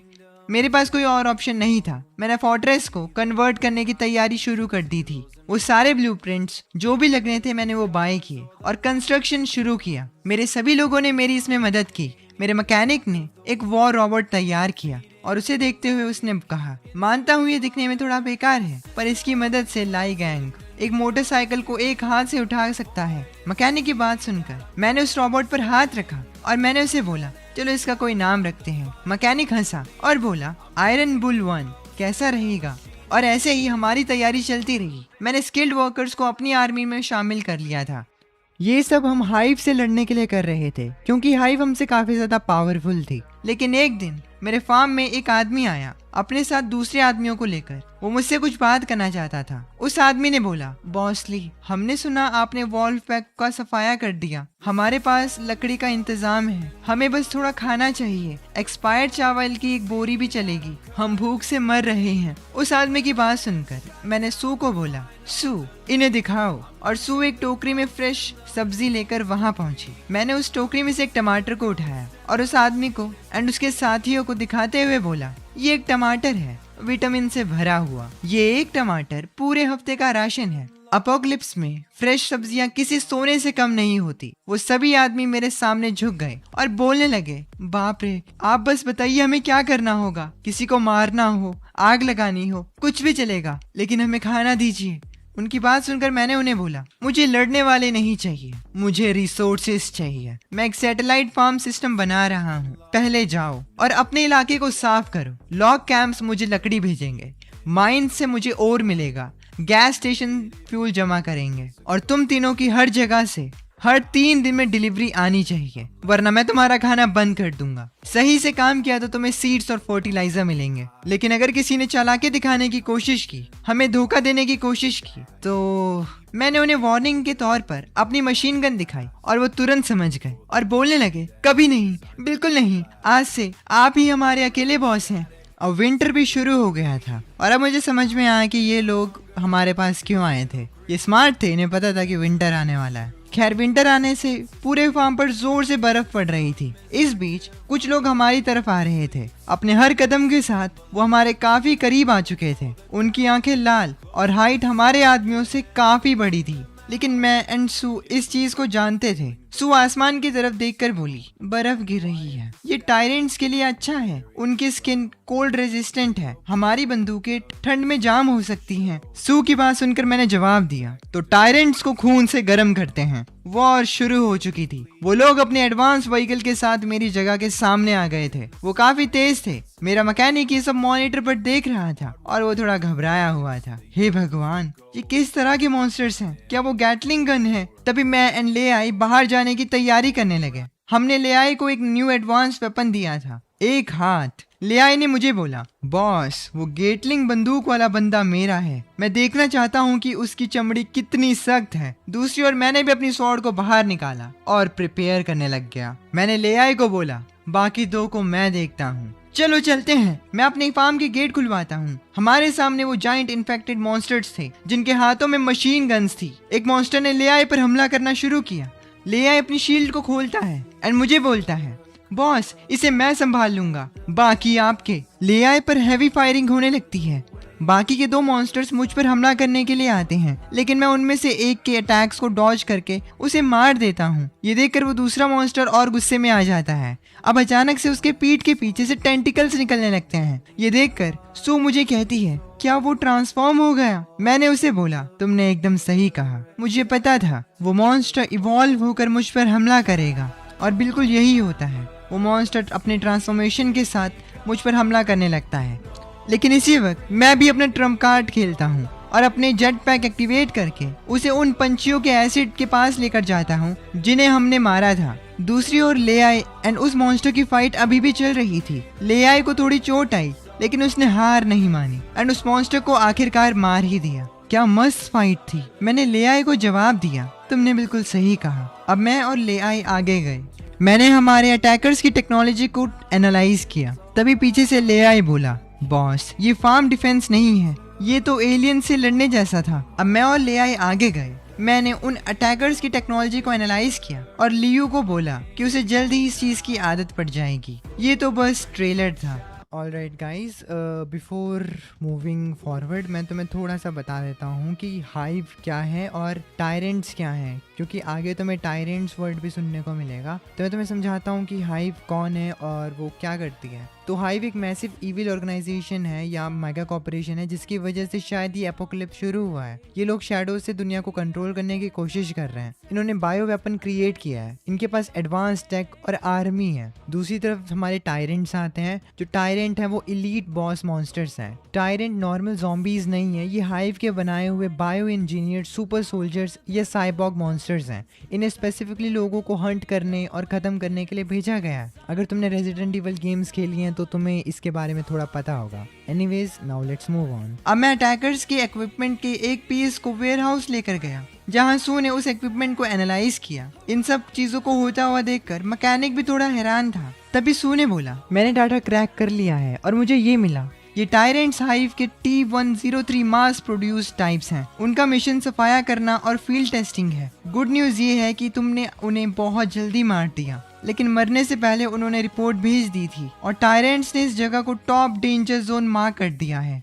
लेकिन अभी के लिए हाइव फिलहाल अपनी मेन फोर्स नहीं भेजेगा। सू की ये बात सुनकर मैं समझ गया कि मुझे पावर अप करने के लिए थोड़ा टाइम और मिल गया है। दूसरी तरफ मैकेनिक भी एक गन को उठाते हुए बताता है कि मैकेनिक इस गन में बहुत ही ज़्यादा इंटरेस्टेड होता है और क्योंकि ये गन टायरेंट्स के पास थी तो अब वो इसे यूज़ करने वाला था। ये गन बिल्कुल ठीक है, बस बैरल लाल गर्म हो गई है। इस पर एक हीट रेजिस्टेंट बैरल लगानी पड़ेगी। अगली बार मैं एक चलता फिरता टरेट बनाऊंगा। मेरे लोग और मैं धीरे धीरे करके आगे बढ़ रहे थे। मैंने अपने मैकेनिक को कहा, इन टायरेंट के बचे हुए हिस्सों में हाई स्ट्रेंथ बायो अलॉय है, इन्हें पिघला दो और वॉर ब्रेकर एक्सोस्केलेटन को अपग्रेड करो। ये मटेरियल गोलियों को रोक लेगा और टैंक के गोलों को भी। मैं किसी भी रिसोर्स को वेस्ट नहीं होने देना चाहता था। अब कुछ दिन बीत जाते हैं। सर्दियों में हमारे लिए फार्मिंग करना मुश्किल था, तो हमने ग्रीन हाउस फार्मिंग शुरू किया जो कि बहुत ही कामयाब थी। हम वो सब फल और सब्जियां भी उगाने लगे जिनका सीजन नहीं था। अचानक से सिस्टम ने मुझे बताया कि मेरी एक अचीवमेंट कंप्लीट हो गई और मेरे ग्रीन हाउस का साइज डबल हो गया। हाई एनर्जी आलू अनलॉक हो गए। बाहर एकदम नर्क है, लेकिन यहाँ जन्नत है। वॉल के बाहर जितनी भी ह्यूमन सिविलाइजेशन थी उन्हें अब इस मौसम की वजह से खाने और शेल्टर की भारी कमी हुई, जिसकी वजह से लोग ठंड से जमने लगे और ऐसे ही कुछ लोग मेरे डोर्स तक आए। कैप्टन लियान, मदद कीजिए प्लीज, हमारे कैंप का गेट टूट गया है। बहुत लोग ठंड से जमकर मर गए हैं। हम आपके लिए काम करेंगे, बस हमें इस ठंड से बचा लीजिए। लेआई और मैं दीवार पर खड़े होकर ये सुन रहे थे। उस आदमी की बात सुनकर लेआई ने मुझे बोला, बॉस इन्हें अंदर आने दो। मैंने लेआई को जवाब दिया, इन्हें अंदर लाने का मतलब होगा खुद मौत को बुलाना। ग्रीन हाउस में इतने लोगों की जगह नहीं है, पर हम बिजनेस कर सकते हैं। मैं उन लोगों के पास गया और लाउड स्पीकर पर बोला, कोयला या खाना दो और सप्लाईज ले लो। देकिंग रिवर पर या फिर इन रूइन से ये पार्ट्स ढूंढ कर लाओ। मैं मुफ्तखोरों को नहीं खिलाता, पर तुम्हें आजादी मिलेगी। और इतना कहकर मैंने उन लोगों को इतना खाना दे दिया जो कि उन्हें जिंदा रखकर मेरी ये मांगे पूरी करवा सकता था। वो लोग दौड़कर उस खाने के पास जाने लगे। मेरी एक ही आइडियोलॉजी थी, अगर इंसानों की तरह जीना चाहते हो तो उसके लिए लड़ो। कुछ देर बाद मैं अपने बेस में आ गया, जहाँ मुझे पता लगा माइन कैंप ने 3 दिन से ओट डिलीवर नहीं किया है। तभी वहाँ सू आई। सू मुझसे पूछने लगी, क्या ये बर्फ की वजह से है या फिर रास्ते बंद हो गए हैं? मैंने सू को जवाब दिया, रास्ते बंद हैं, पर ये लोग तो जिंदा हैं। ड्रोन की रिपोर्ट के हिसाब से कल रात वो खाना पका रहे थे, मतलब वो माइंस पर तो हैं। लेकिन इसके बावजूद भी ना स्टील आया ना कोई ट्रक। किसी को लग रहा है कि ठंड बहुत है, तो उन्हें लगता है कि मेरी तलवार की धार कमजोर पड़ गई है। मैंने फैसला कर लिया था कि उन लोगों के साथ क्या करना है। मैंने अपना वेपन उठाया और मैं लेआई के साथ माइंस के लिए निकल गया। मेरे माइंस पर मेरे आदमी हाइव के साथ मिल चुके थे। मेरे आदमी ने हाइव के एक मेंबर से कहा, रिलैक्स एनवॉय, लियान ज्यादा दिन तक हवा में नहीं उड़ेगा, बर्फ बहुत ज्यादा गिर रही है, उसकी गाड़ी यहाँ तक नहीं आ सकती। तभी हाइव के मेंबर ने उसे एक बूस्टर शॉट दिया और बोला, अगर तुम ठीक से रहोगे तो हाइव तुम्हारा ख्याल रखेगा, ये लो तुम्हारा बूस्टर शॉट। ये लोग ठंड में चाय के मजे ले रहे थे कि तभी मैंने अपनी स्नाइपर से इनके ग्लास पर शूट किया। वो सभी घबरा गए। सिस्टम की मदद से हर चीज परफेक्ट थी, तो ये स्नाइपर शॉट भी बिल्कुल परफेक्ट था। तभी लेआई ने बाइनोकुलर्स से उनके बेस की तरफ देखते हुए बोला, बॉस, उसने हाइव का गियर पहना हुआ है। ये सुनकर मैंने लेआई से कहा, बहुत बढ़िया, उन सबको एक साथ घेर लो। मीनवाइल इन बेवकूफों को भी पता चल गया था कि बाप आ चुका है और वो भागने लगे। वो लियान है, दरवाजे बंद करो। मेरा ये आदमी जो कि हाइव के साथ डील कर रहा था, वो जानता था कि मैं क्या चीज हूँ, लेकिन वो हाइव मेंबर, उसे शायद मरने की ज्यादा जल्दी थी। वो इतना सब हो जाने के बावजूद भी शांति से खड़े होकर बोला, किस बात की देरी है यार, हम उस चोटी से 1500 मीटर दूर हैं जहाँ पर लियान आया है। वहाँ कोई आम स्नाइपर राइफल काम नहीं करेगी। और उसके इतने बोलते ही दरवाजे को चीरती हुई हमारी कैनन उस पर लगी और वो वहीं खत्म हो गया। मेरा आदमी डर गया। मुझे धोखा देने का मतलब वो जानता था। क्या वो एक कैनन है? तभी मैंने अपने माइन ओर्स पर एक ड्रोन भेजा और सभी वर्कर्स को बोला, लुदाफा ने हमें धोखा दिया है, उसे अब सजाए मौत मिलेगी। माइन के बाकी सब लोग ध्यान से सुनो, इस गद्दार का सर बाहर फेंको, वरना अगला कैनन का गोला तुम्हारे गैस टैंक पर गिरेगा। वो सभी लोग डर गए और उन्होंने वही किया जो मैंने कहा था। माइन को एक नया लीडर चाहिए था, तो मैंने अपने एक आदमी जिगोंग को माइन का कंट्रोल दे दिया। मैं अपने बेस वापस लौटा। हमने फार्म की बाउंड्रीज बढ़ा दी थी। हमारे पास अब गर्म फूड था, तरह तरह की वेजिटेबल्स थी, शराब थी और मैं अपनी टीम के साथ डिनर टेबल पर बैठा था। तभी मेरा मैकेनिक ये सब एंजॉय करते हुए बोला, यही है जिंदगी बॉस, ये इंसुलेशन एक नंबर है। तभी लेआई ने मुझे एंजॉयमेंट और सफरिंग के बीच का मतलब समझाया। उसने शराब पीते हुए मुझे कहा, मैंने पेट्रोल के वक्त चेक किया था, 2 और लोग दीवार फाड़ने के चक्कर में जमकर मर गए। ये बात सुनकर सू को सबसे ज्यादा बुरा लगा। उसने मुझे कहा, ऐसे ही चलने दो और बाहर के सब लोग मर जाएंगे। मैंने सू से कहा, जो सबसे ताकतवर है वही जिंदा रहेगा। सू, पिघलो मत, तुम्हारा काम इस कोल्ड रेजिस्टेंट गेहूं को तैयार करना है। अगर तुम इसमें कामयाब हो गई तो ये दुनिया बचाने का तुम्हारा मौका होगा। अगर हमने अभी गेट खोला तो हम भी जम जाएंगे। मैं जानता था बाहर लोग मर रहे हैं, लेकिन मेरे पास कोई और ऑप्शन नहीं था। ठंड के बीच एक बच्ची जिसे कि उसके बाप ने अपनी बॉडी से लपेट रखा था, उसे मेरे फार्म से अच्छे खाने की खुशबू आ रही थी। तभी उसका डैड रोते हुए बोला, इस दुनिया में जरूर अंदर फरिश्ते रहते होंगे, बस सो जाओ, सोने के बाद तुम्हें ठंड नहीं लगेगी। और वो लोग सोने लगे, हमेशा हमेशा के लिए। वो ठंड से जम गए। लेआई ने मुझे इन्हीं लोगों के बारे में बताया था। मैंने उनके ऊपर जमी हुई बर्फ को पिघलाया। उनकी बॉडी सभी तक ठंडी हो चुकी थी। लेआई, उन्हें दफना दो, सबको खबर कर दो, मौसम बहुत खराब है, इसीलिए आज से हमारा फार्म बॉर्डर फार्मर्स को हायर कर रहा है। लेकिन इसके लिए तुम्हारा स्टेमिना एकदम बेहतरीन होना चाहिए। जो लोग काम के लिए फिट होंगे वो आउटर ग्रीन हाउस के बफर जोन में रहेंगे और उन्हें दिन में 12 घंटे काम करना होगा। हम उन्हें 2 कटोरी दलिया पका कर देंगे और हीटर की सुविधा भी। मेरी बात सुनकर लेआई का कोल्ड एक्सप्रेशन थोड़ा कम हुआ और वो बोला, बॉस, लोग इसके लिए आपस में लड़ पड़ेंगे। मैंने लेआई को अपना इंटेंट क्लियर किया। मैं भी यही चाहता हूँ कि भगदड़ मचे। सिर्फ सबसे बेस्ट लोग ही मेरे लिए काम करेंगे। मीनवाइल मेरा मैकेनिक एक नए प्रोजेक्ट पर बहुत दिनों से मेहनत कर रहा था। वो बार बार फेल हुआ, लेकिन आज उसने हमारे वॉर रोबोट को अपग्रेड कर दिया था। हमारे पास जितने भी रिसोर्सेज थे उसने उन्हें बड़े ध्यान से यूज करके इस किलिंग मशीन को बनाया था। ये वॉर रोबोट अब बड़ी बड़ी एमओ यूज करता एंड पहले से ज्यादा तेज हो गया था। मेरा मैकेनिक ये देखकर खुश था। वो बोला, फाइनली ये काम कर गया। उसने उस रोबोट को टच किया और मुझे बताया, ये टाइटन हार्वेस्टर 2 है। इसमें स्टार रोलर ड्राइव सिस्टम है, 2 डीजल इंजन के साथ और एक हाई कैपेसिटी बैटरी। इसका एक पंच शहर की दीवार तोड़ सकता है। इसका कॉकपिट टायरेंट से छुपने के लिए बनाया गया है। टायरेंट तो छोड़ो, मुंह पर अगर तोप का गोला भी लगे तब भी कॉकपिट सेफ रहेगी। ड्राइवर्स को कोई भी छू नहीं सकता। मैकेनिक की इस बात से मैं इम्प्रेस था, लेकिन तभी जोर जोर से सायरन बजने लगे। मैं सू के पास गया, जो कि ये सब मॉनिटर कर रही थी। सू ने मुझे बताया, लीहान, आर्क लैब से एक डिस्ट्रेस कॉल आई है। वहाँ एक प्लांट जीन बैंक और कोल्ड फ्यूजन रिएक्टर है। सू ने मुझे मेरी जिंदगी की सबसे बेस्ट न्यूज दी थी। हमें जिनकी जरूरत थी वो हमें मिल चुके थे और मैं जानता था कि ये कितनी बड़ी बात है। मैंने सब कुछ एनालाइज किया और सू से बोला, पहले फ्यूजन रिएक्टर तक पहुंचना नामुमकिन था, लेकिन फिर मैंने एक स्माइल दी और आगे बोला, क्योंकि हमारे पास फायर पावर नहीं थी। पर टाइटन के आने के बाद मैं तैयार होने लगा और फार्म से निकलने से पहले मैंने सबको अपना डिसीजन सुनाया। अब शहर में शॉपिंग करने का वक्त आ गया है दोस्तों। मैं हमारे न्यूली बिल्ड टाइटन हार्वेस्टर 2 के पास गया और उसके अंदर बैठकर इस न्यू मिशन के लिए निकल गया। मेरे साथ मेरी टीम आ रही थी। ये लूट सच में हमारे लिए गेम चेंजर थी। फार्म से बाहर निकलते ही मैंने टाइटन के सारे फीचर्स टेस्ट किए। मैं जल्द ही समझ गया था कि क्या चीज कैसे काम करती है। मीनवाइल मेरे पीछे लेआई हमारी आर्मी के साथ तैयार था। मैंने आगे कमांड दिया, आर्क लैब सिटी के सेंटर में है, 20 किलोमीटर दूर। फॉर्मेशन में रहो। हमारा पूरा कॉन्वॉय मेरे इशारों पे आगे बढ़ा। मैंने सबको बताया, वो एक मुर्दा शहर है, कोई टूरिस्ट स्पॉट नहीं। तभी सू ने रेडियो पर हमें इन्फॉर्मेशन दी, बुरी किस्मत, पहले 5 किलोमीटर हाईवे है। इसे क्रॉस किए बिना शहर जाने का कोई रास्ता नहीं है। शायद वो कबाड़ गाड़ियों से भरा होगा। मैंने सू को हंसते हुए जवाब दिया, रास्ते बनाए जाते हैं, मिलते नहीं। और अगर वहाँ रास्ता ना हो तो मैं खुद बना लूंगा। अपोकलिप्स के बाद हाईवे पर हजारों कार्स फंसी थी। नॉट टू मेंशन चारों तरफ ज़ॉम्बीज थे। मैंने टीम को बोला, जो रास्ते में आएगा मरेगा। मैं रास्ते में आने वाली हर एक चीज को तोड़ने लगा, अपनी टीम के लिए रास्ता बनाने के लिए, क्योंकि वो लोग कार्स में आ रहे थे। लेकिन आवाज सुनकर ज़ॉम्बीज आने लगे तो लेआई और मैंने मिलकर उन्हें मारना स्टार्ट किया। ध्यान से, ये ज़ॉम्बी लिफ्ट लेने की कोशिश कर रहा है, बेचारा। हमारी टेक्नोलॉजी के सामने ये सब चींटियों की तरह थे।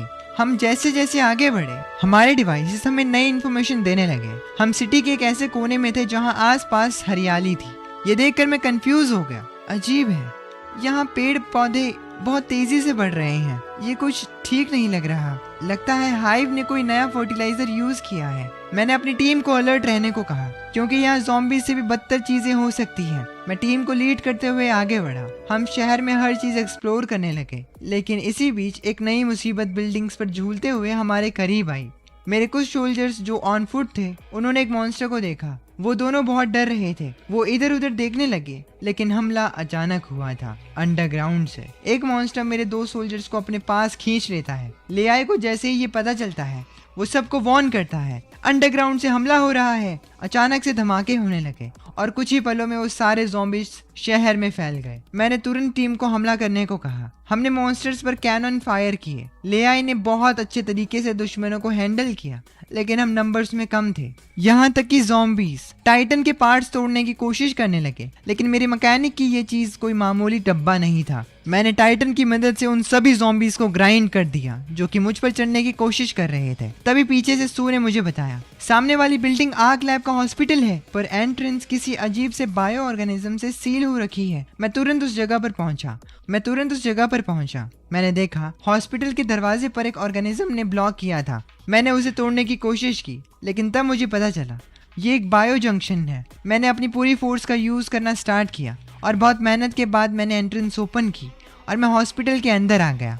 हॉस्पिटल के अंदर भी काफी ऑर्गेनिजम्स थे। मैं टाइटन से नीचे उतरा और मैकेनिक को गाड़ी के पास रहने को कहा और उसे मेन एंट्रेंस पर नजर रखने को कहा, क्योंकि वही हमारे बाहर निकलने का रास्ता था। ले आई एंड सुवान, अपना गियर पहनो, मेरे पीछे बेसमेंट लेवल 3 तक आओ। हम लोग अब बेसमेंट में जाने लगे। हम बहुत अलर्ट थे। तभी सू ने हमें बताया, रिएक्टर बेसमेंट लेवल 3 पर है, पर एक्टिवली लेवल बढ़ता जा रहा है। इसका मतलब रिएक्टर की शील्ड डैमेज हो सकती है या फिर कोई उसकी एनर्जी एब्जॉर्ब कर रहा है। हमने आसपास देखा और हमें पता चला कि ये जगह नर्क से भी बदतर है। हम आगे बढ़ते रहे जब तक हम लेवल 3 के गेट तक नहीं पहुंचे, लेकिन वहां पहुंचने के बाद हमारी दुनिया दोबारा से हिल गई। हमारे आसपास काफी लाशें पड़ी थी। मैंने उन्हें चेक किया और मुझे पता चला कि वो हाइव की रिकवरी टीम है। वो हमसे पहले यहाँ पहुँच गए थे, पर सब मारे गए। हम यहाँ पर अब नहीं रुक सकते थे, इसीलिए हमने जल्दी से बेसमेंट लेवल 3 का दरवाजा खोला। लेकिन अंदर एक आदमी रिएक्टर के ऊपर खड़ा होकर हमारा ही इंतजार कर रहा था। तभी सू उसे देखकर बोली, वो प्योरीफाई होने के लिए न्यूक्लियर एनर्जी एब्जॉर्ब कर रहा है, इसीलिए सिटी में बाहर पेड़ इतनी तेजी से बढ़ रहे हैं। वो मॉन्स्टर हमें देखने लगा और फिर उसने रूम की सबसे भारी चीज उठाई हम पर फेंकने के लिए। मैंने टीम को फैल जाने को बोला और अब हम फैल कर उस मॉन्स्टर पर हमला करने लगे, लेकिन उसकी बॉडी बहुत जल्दी हील हो रही थी। ये देखकर सू बोलती है, हमें रिएक्टर से उसका कनेक्शन काटना होगा, वही उसकी पावर का सोर्स है। इस सिचुएशन को देखते हुए मैंने लियाई को मॉन्स्टर का ध्यान अपनी तरफ खींचने को कहा ताकि मैं मेन लाइन काट सकूं। लियाई पहली बार थोड़ा घबराया था, लेकिन उसे पता था कि कोई और ऑप्शन नहीं है और उसने बोला, भाड़ में जाए, आजा देखते हैं। वो मॉन्स्टर की तरफ चिल्लाया और फिर लेआई जेटपैक का यूज करके मॉन्स्टर को डिस्ट्रैक्ट करने लगा, लेकिन उसे भी कोलैटरल डैमेज की चोट लगने लगी। हमें जल्दी रियलाइज हो गया, ये चीज तो टायरेंट से भी ज्यादा ताकतवर है। वो मॉन्स्टर हमारी टीम पर भारी पड़ रहा था, लेकिन तभी सही टाइम पर मैं रिएक्टर तक पहुंचा और मैंने रिएक्टर की सारी वायर्स काट दी। लेकिन जब मुझे लगा कि सब ठीक हो चुका है, तभी मैंने देखा रिएक्टर की वायर्स काटने का उस पर कोई असर नहीं हुआ। उस मॉन्स्टर को देखकर मेरी आंखें फटी की फटी रह जाती हैं।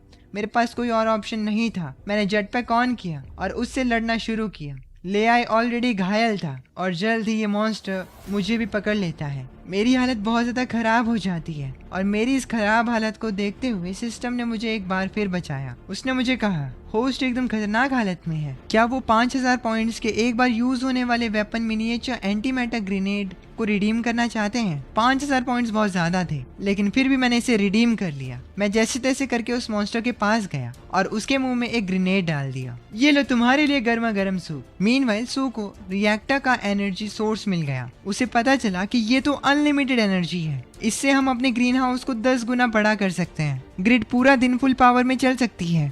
हम एनर्जी शील्ड भी बना सकते हैं। ये चीज एक गेम चेंजर थी, लेकिन हमारी टीम की हालत इतनी खराब थी कि हम यहाँ और नहीं रुक सकते थे। मैंने सू को बोला, बातें बहुत हो गई, अपना सामान उठाओ और वापस चलो। इतने शोर से ऊपर की सारी चीजें यहाँ आ गई होंगी। ये सुनकर सू ने उस परफेक्टली एनर्जी कोर को कस के पकड़ लिया और हम वहां से निकल गए। बाहर हमारा टाइटन सब ज़ॉम्बीज को हॉस्पिटल से दूर रखे हुआ था। इसी टाइम हम हॉस्पिटल से बाहर निकले। मेरा मैकेनिक हमें देख के बोला, बॉस आखिरकार आप वापस आ गए। बाहर ज़ॉम्बीज पागल हो रहे हैं, सब के सब इसी तरफ आ रहे हैं। सू तुरंत टाइटन के पास पहुंची एंड लेफ्ट बैंक कोर को मैक्स एनर्जी स्लॉट में लोड कर दिया। टाइटन ने हाई एनर्जी सोर्स को डिटेक्ट किया और उसका पावर आउटपुट 300% तक बढ़ गया और अब अनलिमिटेड एमो मोड अनलॉक हो गया। मैं तुरंत टाइटन पर चढ़ गया। मेरा मैकेनिक जो कि पहले टाइटन को चला रहा था, वो उससे बाहर निकला। मैंने उसे कहा, अब देखो ये है टाइटन अपने फुल पावर में। मैंने टाइटन के इस्तेमाल से काउंटलेस ज़ॉम्बीज पर अटैक किया। अनलिमिटेड एमो की वजह से मुझे सोचना भी नहीं पड़ा और शाम तक मैंने उन्हें धूल चटा दी। सिटी में लूट करने के बाद मैं अपने फार्म पर वापस पहुंचा। मैंने इस एनर्जी कोर को फार्म के एनर्जी सोर्स से रिप्लेस करा और तुरंत ही एनर्जी की प्रॉब्लम हमेशा के लिए खत्म।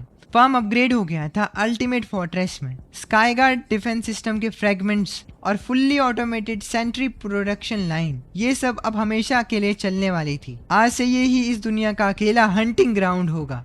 हमारे लिए एनर्जी की इस प्रॉब्लम के सॉल्व होने से अब प्रोडक्शन रेट 100 गुना बढ़ गए। हम तेजी से अपनी टेक्नोलॉजी को इम्प्रूव करते गए और मैकेनिक ने एनिमलॉइड्स तैयार किए ताकि हमें ह्यूमंस को हार्ड मिशंस के लिए आगे ना भेजना पड़े। हमारे पास अब एक अच्छी खासी आर्मी थी। मेरा मैकेनिक मुझे आगे बताता है, असली मर्द इसका ही तो सपना देखते हैं बॉस। जब तक रॉ मटेरियल मिलते रहेंगे, हम इस लाइन पर दिन में 20 यूनिट बना सकते हैं। मैंने अपना सिस्टम खोला और प्रोडक्टिविटी एनालाइज की और मैकेनिक से बोला, इंसानों की अपनी जरूरत होती है, मशीन्स का अपना काम है, इंसान थक जाते हैं, डर जाते हैं और धोखा देते हैं। अब समय आ चुका था अपने वॉल्फ पैक एनिमलॉइड्स की मदद से आसपास के रूइंस को एक्सप्लोर करने का।